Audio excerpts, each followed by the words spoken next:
जहाँ तक आपने बसपा और रावण की बात की, इससे आगे भी मैं बामन मेश्राम की बात करूँगा। ये लोग जो जातीय नफरत फैला रहे हैं, झूठ फैला रहे हैं, हम तो भगवान श्री राम की नगरी में बैठे हुए हैं। चलिए किसी भी समाज का, जाति का व्यक्ति आए भगवान राम के मंदिर में जाने में कहीं रोक हो तो बता दे, कहीं रोक नहीं है।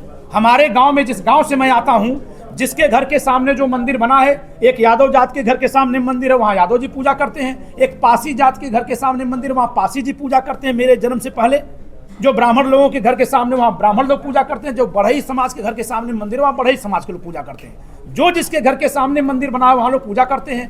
ये नैरेटिव जब फैलाया जा रहा है, तो मेरा सवाल जो फैला रहे हैं उनसे भी है, और जो सरकार में बैठकर उनको नहीं रोक रहे हैं उनसे भी है। भारत के संविधान ने यह कहा है कि जो जातीय या धार्मिक विद्वेष फैलाएगा उसको रोका जाएगा। सरकारों की जिम्मेदारी है, जो संविधान की शपथ लेकर बैठी हुई हैं, चाहे उत्तर प्रदेश की योगी सरकार हो या भारत की मोदी सरकार हो, क्या इन्होंने कभी इन पर एक्शन लिया? जब ये एक्शन नहीं ले रहे हैं तभी इन लोगों का इस तरह से नैरेटिव बढ़ाने का माहौल बना रहा है। बिल्कुल, इसके बारे में मेरा सुस्पष्ट कहना है कि किसी कानून के भय से क्या सबने सबके साथ खाना शुरू किया? जी नहीं। हम लोगों को सब लोग जब एक दूसरे से समझने लगे, स्कूल में जाने लगे, पढ़ने लगे, शिक्षा का स्तर जब बढ़ा, अपने आप लोग बदलने लगे, साथ में खाने पीने लगे, साथ में बैठने लगे। लेकिन इन नेताओं ने हम सबके इस आपसी मेल को, जो स्वाभाविक तरीके से हो रहा था, उसको रोकने के लिए ही एक नैरेटिव खड़ा किया कि कहीं मंदिर में नहीं जाने दिया जाता, कहीं लोग साथ में नहीं खाते। कहाँ नहीं जाने दिया जाता, कहाँ नहीं खाते? जी, आज के ज़माने में कौन सा ऐसा एक प्रमाण कोई बता दे, चाहे हम बात करें बसपा की या फिर रावण के पार्टी की, जी, तो कहाँ ऐसा प्रमाण मिला जहाँ पर मंदिर में जाने नहीं दिया या साथ में बैठ के खाते नहीं?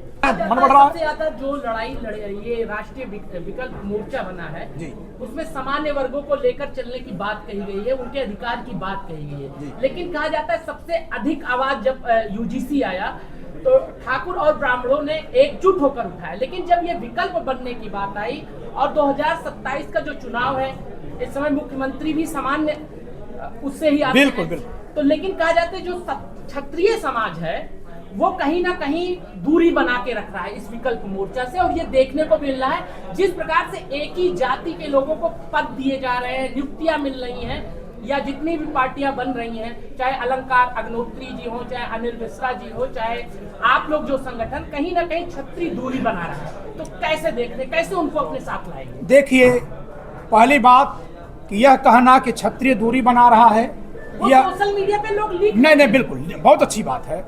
देश की आज़ादी के बाद सरकारों में कौन रहे हैं, प्रधानमंत्री कौन बने हैं? तो यह कहना कि जितने क्षत्रिय कहीं रहेंगे उतने ही ब्राह्मण रहेंगे, जरूरी नहीं है। एक परंपरा, एक सोच रही है, उस स्वभाव से लोग चले हैं कि जब कभी वाणी से बात की जाती है तो स्वतः स्वाभाविक तरीके से क्षत्रिय समाज के लोग ब्राह्मण समाज पर विश्वास करते हैं।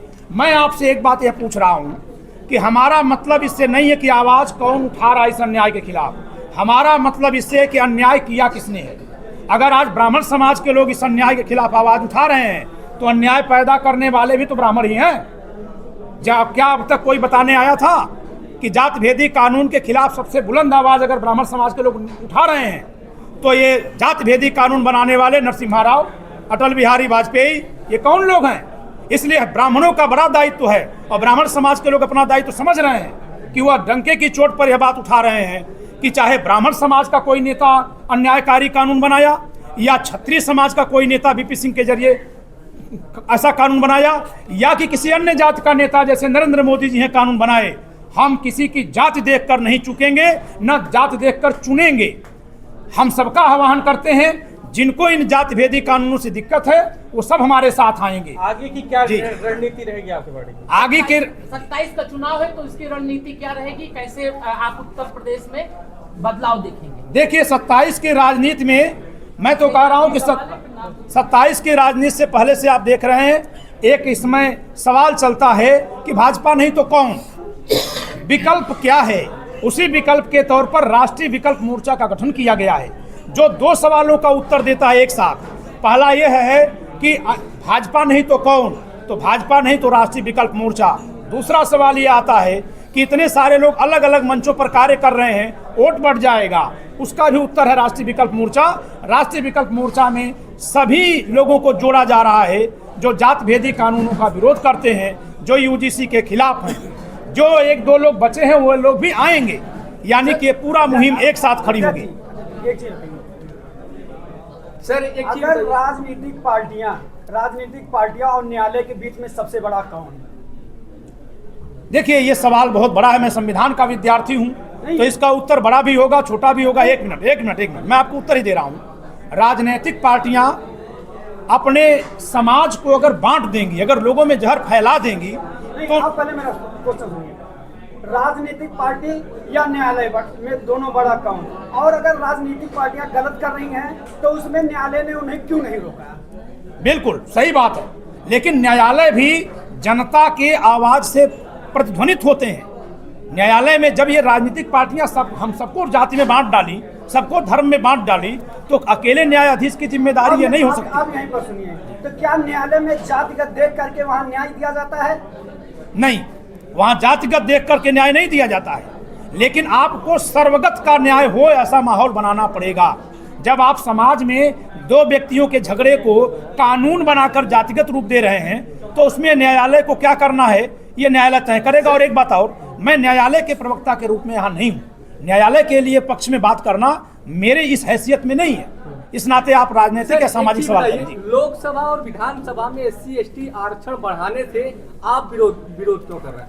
इसलिए विरोध कर रहे हैं कि क्योंकि कहीं भी जहां सुरक्षित सीट है, जिसको आप सुरक्षित सीट कहते हैं, वास्तव में वो सुरक्षित नहीं है, प्रतिबंधित है। हमें चुनाव लड़ने पर रोक क्यों? हमारा सवाल ये है कि जैसे मैं मऊ जिले की मोहम्मदाबाद गोहना विधानसभा क्षेत्र का रहने वाला हूं, मैं वहीं का मतदाता हूं वर्तमान में।